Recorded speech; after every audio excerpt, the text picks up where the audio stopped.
हुए नृत्य कर रही थी। राहुल कड़कड़ाती ठंड में हल्की बारिश के बीच कार से बाहर आकर उस नृत्य करती लड़की की ओर देखकर बोला, अब ये क्या बकवास है? जरूर इस लड़की का प्रैंक करने का कोई ना कोई ये नया तरीका होगा। इतना बोलकर राहुल तेज कदमों से उस लड़की के नजदीक चला गया। अचानक एक तेज हवा का झोंका उस लड़की के बालों से टकराया। उसकी सफेद पुतलियां देखकर राहुल की दहशत से चीख निकल गई। अगली सुबह राहुल की लाश उसी स्ट्रीट लाइट के नीचे पुलिस को मिली। इंस्पेक्टर अतुल राहुल की लाश को बहुत ही गौर से देखते हुए हवलदार टीका से बोला, इसकी फटी हुई आंखें देखकर ऐसा लगता है जैसे इसने मरने से पहले कोई भयावह दृश्य देखा है। मुझे तो इसकी बॉडी देखकर ही दहशत हो रही है साहब।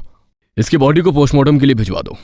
जब तक केस की सारी कार्रवाई पूरी नहीं हो जाती तब तक बॉडी घर वालों को नहीं सौंपना। इस घटना के 2 दिन बाद नताशा एक पहाड़ी पर बने हुए 5 स्टार होटल के एक लग्जरी रूम में टहल रही थी। तभी रूम में उसके 2 दोस्त एंडी और कमल आ गए। नताशा उन दोनों को देखकर फूट फूट कर रोने लगी। मुझे जैसे ही पता लगा मैं तुरंत चला आया। और ये मैं क्या सुन रहा हूँ नताशा, यहाँ की पुलिस ने राहुल के परिवार को बॉडी सौंपने से इनकार कर दिया है। उनका कहना है कि जब तक इंक्वायरी पूरी नहीं हो जाती तब तक बॉडी नहीं सौंपी जा सकती। एंडी गुस्से में नताशा की ओर देखकर बोला, ये सब तुम्हारी वजह से हुआ है नताशा। तुम्हारे डांस करने के शौक ने राहुल को मौत की नींद सुला दिया और मुझे लगता है कि हम सभी खतरे में हैं। बकवास बंद कर एंडी, ये सब बकवास बातें होती है। राहुल की मौत एक हादसा भी हो सकती है। कमल की बात सुनकर एंडी बहुत ही रहस्यमयी अंदाज में नताशा और कमल की ओर देखकर बोला, मैं राहुल की लाश देखकर आ रहा हूँ। उसे बुरी तरह से चाकू से काटा गया है। सबका यही कहना है कि कोई इंसान इस तरह से मार नहीं सकता। और याद करो 2 महीने पहले जब हम तीनों सर्बिया में थे उस वक्त उस बूढ़ी औरत ने हमें क्या चेतावनी दी थी। एंडी की बात सुनकर दोनों दोस्त 2 महीने पुरानी यादों में खो गए। नताशा बहुत ज्यादा खुश थी। राहुल गुनगुनाते हुए सर्बिया के बर्फीले इलाके में कार को ड्राइव किए जा रहा था। कार के पीछे उसके दोनों दोस्त एंडी और कमल बैठे हुए थे और नताशा ड्राइविंग सीट के बगल में बैठी हुई थी। नताशा, पूरे इंडिया को छोड़कर तुझे सर्बिया ही डांस करने के लिए मिला? एंडी की बात सुनकर राहुल ने मुस्कुराते हुए जवाब दिया, अरे दरअसल नताशा ने एक डांस इंस्टीट्यूट में कंपटीशन में हिस्सा लिया था और वो यूट्यूब पर वायरल हो गया। कुछ दिनों बाद सर्बिया के एक बहुत पुराने थिएटर से नताशा के पास ऐसा मैसेज आया था। इतना बोलकर राहुल ने कार एक पुराने थिएटर के सामने रोक दी। वो सब कार से बाहर निकल कर आए। मुझे तो ये थिएटर कम भूत बंगला ज्यादा लगता है और यहाँ आसपास कोई नजर भी नहीं आ रहा। तभी नताशा किसी सम्मोहित अवस्था में बेहद फुर्ती से थिएटर के अंदर चली गई। अंदर थिएटर पूरी तरह से भरा हुआ था। स्टेज पर एक लंबी दिखने वाली लड़की जिसका चेहरा बालों से ढका हुआ था स्टेज पर अजीब से अंदाज में डांस कर रही थी। अचानक वो लड़की डांस करते करते रुककर बिजली की रफ्तार से नताशा के सामने आकर खड़ी हो गई और एक तेज हवा का झोंका उसके बालों से टकराया। उसका भयानक चेहरा देखकर नताशा के गले से एक जोरदार चीख निकल गई। अगले ही क्षण नताशा ने अपने आप को अपने दोस्तों के बीच खड़ा हुआ पाया। नताशा, तुम चीखी क्यों? नताशा कांपते हुए बताने ही वाली थी कि तभी उसे ऐसा महसूस होने लगा जैसे कि कोई अदृश्य शक्ति उसे बोलने से रोक रही हो। नताशा दौड़ती हुई कार के अंदर बैठ गई।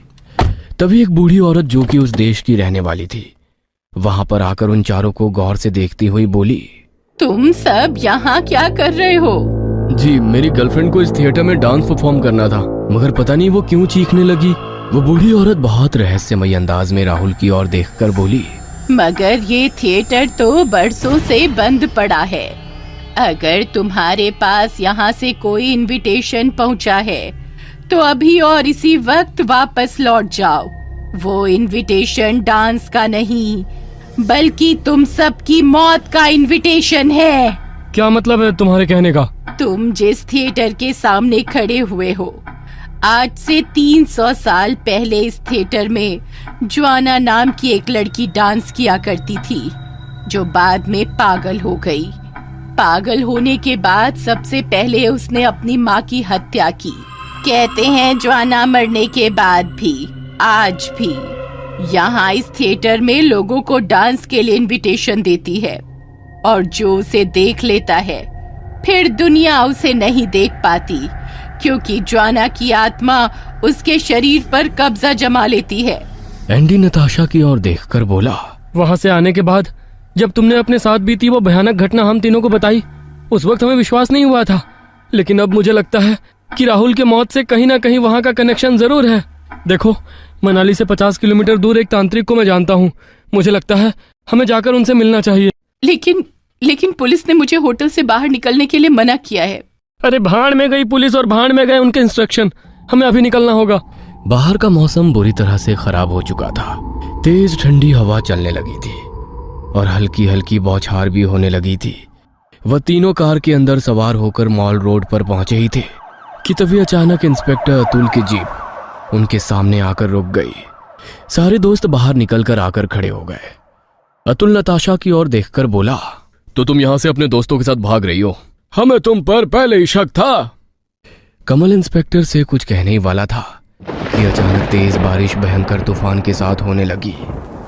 चारों ओर अंधेरा छा गया, मगर उस रोड पर बनी हुई स्ट्रीट लाइट की रोशनी जल उठी। अचानक नताशा देखते ही देखते उन सब की आंखों के सामने से गायब हो गई। नताशा को अचानक गायब होता देखकर उन सब की आंखें दहशत और खौफ से फटी की फटी रह गई।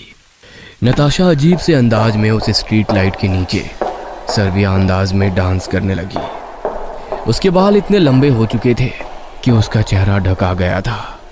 इंस्पेक्टर अतुल गुस्से से नताशा की ओर देखकर बोला, बस बहुत हो गई तुम्हारी नौटंकी, मुझे डराना चाहती हो? इतना बोलकर इंस्पेक्टर अतुल तेज कदमों से नृत्य करती हुई नताशा के पास चला गया। अगले ही पल एक तेज हवा की झोंके से नताशा के बाल उसके चेहरे से हट गए। नताशा की आंखों की पुतलियां बिल्कुल सफेद पत्थर जैसी हो चुकी थी। उसका चेहरा काला पड़ चुका था और उसके दोनों होठों की दरमियान खून बह रहा था। उसके हाथ में एक बड़ा सा चाकू था। अगले ही पल उसने इंस्पेक्टर के ऊपर ताबड़तोड़ वार शुरू कर दिया। एंडी चीखते हुए कमल से बोला, मेरा शक सही निकला। उस सर्बियन डांसिंग लेडी ज्वाना की आत्मा नताशा के अंदर कब्जा कर चुकी है और उसने ही राहुल को भी मारा है। अचानक नताशा बिजली रफ्तार से नृत्य करती हुई कमल के करीब आ गई और कमल को देखकर बुरी तरह से मुंह फाड़कर चीखने लगी। नताशा का मुंह बहुत बड़ा होकर फैल गया। अगले ही पल नताशा के मुंह से सैकड़ों कीड़े निकलकर कमल, एंडी और हवलदार टीका के मुंह पर चिपक गए। उन तीनों की दर्दनाक चीख सन्नाटे को चीर गई। अगले दिन चारों की लाशें मॉल रोड पर बनी उस स्ट्रीट लाइट के नीचे मनाली पुलिस को मिली और नताशा को फिर कभी देखा नहीं गया। हाँ, कभी कभी वो वहां पर अक्सर स्ट्रीट लाइट के नीचे डांस करते हुए नजर आती है और जो व्यक्ति उसे देखता है फिर उस व्यक्ति को दुनिया दोबारा नहीं देखती। उस बूढ़ी औरत ने सच कहा था कि सर्बियन लेडी ज्वाना आज भी लोगों को अपने पुराने थिएटर पर ज्वाइन करवाती है और जो उसे देख लेता है उसे दुनिया दोबारा नहीं देखती, क्योंकि वो उसके शरीर पर कब्जा कर लेती है। और नताशा के साथ भी कुछ ऐसा ही हुआ था। रात के गहरे और काले सन्नाटे में कुछ घटनाएं ऐसी होती हैं जिनको गौर करना तो दूर की बात, उसको महसूस करके भी डर लगता है। कैसी ही कहानी मैं आप लोगों को सुनाने वाला हूँ। तो welcome to back to my new other video. तो गाइस, आप लोग बने रहिए इस वीडियो के एंड तक। आप लोगों को इस कहानी में आप लोगों को जरा से भी ट्विस्ट और मजा आया हो तो वीडियो को लाइक करके चैनल को सब्सक्राइब करिए ना भूलिएगा नहीं। तो चलिए कहानी को शुरू करते हैं। तो गाइस, एक माँ और अपनी बेटी दोनों एक दूसरे के साथ होटल में रुकते हैं। वहाँ पर भुट्टा उन लोगों को खाने को मिलता है, लेकिन उसकी माँ नहीं खाती, उसकी बेटी खाती है। तो अचानक से उस भुट्टे में ऐसा क्या अदृश्य आत्मा जैसा कुछ होता है जिसको उसको खाते ही उसके अंदर एक आत्मा प्रवेश कर जाती है, जिसकी वजह से वो जो भी बोलती, जो भी कहती और जो भी करती उस पर उसका खुद का कंट्रोल ना होता। तो गाइस, वो होटल वाला तो उतना उस वक्त नहीं समझ पाया, लेकिन जब उसने खुद तेज से जांच और पड़ताल की तो वो भी सन्न रह गया, क्योंकि उसको भी पता चल गया कि उसके अंदर एक आत्मा छुपी हुई है। लेकिन वो दोनों को दिलासा देते हुए बैठा रहा कि आप लोग यहीं रुकिए, मैं अभी आता हूँ। और उन लोगों से बात करने लगा कि आखिर तुम लोग गए कहाँ थे और तुम लोगों के हाथ पैरों में इतनी चोटें क्यों हैं। तो गाइस, वो लोग बहुत कायदे से घबरा जाते हैं। इस घटनाओं को तो देखते तो दूर की बात, महसूस करके भी बहुत गहरा सदमा लग जाता है लोगों को। वो उसका हाथ पकड़ता है और देखता है कि उसके अजीब सा उसको महसूस होता है, फिर भी वो उसको कुछ नहीं कहता और उसको देखकर हंसने लगता है। शायद वो उसके साथ कुछ अजीब करने वाला था। तो वो माँ और बेटी घर के बाहर आके निकल आते हैं। फिर वो अचानक से उसकी माँ और बेटी देखते हैं कि उनके अगल बगल कुछ ऐसे लोग बढ़ रहे हैं जिनकी इंसानी हालत तो दूर की बात, उनको इंसान कहना भी जो है बहुत अजीब सा लग रहा था। फिर वो लोग जंगल के रास्ते जाने लगे और उनके पीछे वो कुछ लोग जो अजीब से प्राणी दिखने वाले वो उनके पीछे लग गए। और वो एक कार के पास एक आदमी जो पंचर बना रहा था उनके पास वो लोग पहुंचते हैं। शायद वो उनका हस्बैंड होगा। वो उनके पास पहुंच के देखते हैं तो वहाँ पर उनको भी बड़ा अजीब सा महसूस होता है। हालांकि वहाँ पे काफ़ी ज़्यादा जंगल होने के बाद भी वो लोग ज़बरदस्ती हाँफते धापते बहुत तेज़ी से दौड़ते हुए वहाँ पहुँच जाते हैं। फिर भी उनका हलक सूख जाता है दौड़ते दौड़ते। फिर भी एक यह उनकी लड़की बेहोश हो जाती है और उसकी माँ दौड़ते हुए उसके पास जाती है तो वो देखती है कि वो कुटिया में वहाँ पे इस वक्त कोई भी नहीं है। वो शायद पानी लेने आई होगी। तो वो खेती खेत आती है और वहाँ पे पानी लेने की कोशिश करती है। लेकिन तभी अचानक से वो देखती है कि वो लोग उसके ठीक सामने ही खड़े हैं। तब वो काफ़ी ज़्यादा डर जाती है। वो सोचती है कि अब मैं यहाँ से कैसे बचूं। वो लोग बोलते हैं कि अब तुम यहाँ से बच के नहीं जा सकती क्योंकि तुम अब मेरे चंगुल में फंस चुकी हो। तुमको यहाँ से कौन छुड़ाएगा और कौन बचाएगा इस सुनसान जंगल में। इतना कहते ही वो लोग हंसने लगते हैं। उसकी बेटी दूर से देख कर बड़ा अजीब सा महसूस करती है कि मेरी माँ वहाँ पे फंस गई है। फिर वो बोलती है, बेटा यहाँ मत आना, यहाँ पे तुम लोग उसको आओगे तो ये लोग तुमको मार डालेंगे। वो डर जाती है, इसीलिए वो वहीं पे रहती है। और वो बोलते हैं कि अगर तू और तेरी बेटी की अगर ज़िंदगी सलामत चाहती हो तो यहाँ से चुपचाप अंदर से बाहर निकल आओ, नहीं तो वरना तुम लोग इतने बुरे मौत मारे जाओगे। लेकिन तभी वो कुआं देखते हैं कि कुआं पूरी तरह से भरा हुआ था और वो लोगों की बड़ी गलत नीयत होती है। फिर उसके बाद उस कुएं के अंदर शायद उसकी माँ को फेंक देते हैं, जिसकी वजह से वो लड़की काफ़ी ज़्यादा दुखी हो जाती है और पूछने लगती है कि ये कुआं इतना भरा क्यों है और यहाँ पे डब डब की आवाज़ क्यों आ रही है। तभी दूर एक बीजू का जो पंपकिन वाला था वो दूर से ही उसको घूरे जा रहा था। वो सोच रही थी, उसको देखकर बड़ा अजीब सा उसको महसूस हो रहा था। वो तभी डरने लगी और वो सोचने लगी ये चीज़ कि आखिर ये है क्या। और उसके सामने ही अचानक से बड़ा अजीब सा दिखने वाला बीजू का वो सामने ही खड़ा रहा और उसको देखकर बड़ा अजीब सा लग रहा था क्योंकि इतना खतरनाक और पावरफुल बीजू का यहाँ पे कैसे आ गया। इसीलिए के बाद वो वहाँ से निकल पड़ा। उसका हस्बैंड जो उसको ढूंढने के लिए आया था वो उसके पीछे ही आने लगा कि मेरी बेटी आखिर कहाँ जा रही है। वो वहीं से निकलकर बस बाहर आया ही था कि उसने देखा कि उसकी बेटी ठीक उसके सामने खड़ी है। फिर उससे पूछने लगा कि तुम्हारी माँ कहाँ है। तो वो बताने लगी कि उस दरिंदों ने मेरी माँ को कुएं के अंदर फेंक दिया है। फिर वो सोचने लगा कि ये तो यह मेरे सामने तो हुआ ही नहीं, तो ये लड़की क्या झूठ बोल रही है कि सच। तो उसको वो देखने के लिए उससे कुछ बातें करता है कि आखिर इस ढाबे में चल क्या रहा है। और वो इशारा करती है कि उस ढाबे के अंदर कुछ तो ऐसा है जो आप लोग देख सकते हैं कि कुछ अजीब सा लग रहा है उस एक कुटिया के अंदर, शायद हाँ या नहीं।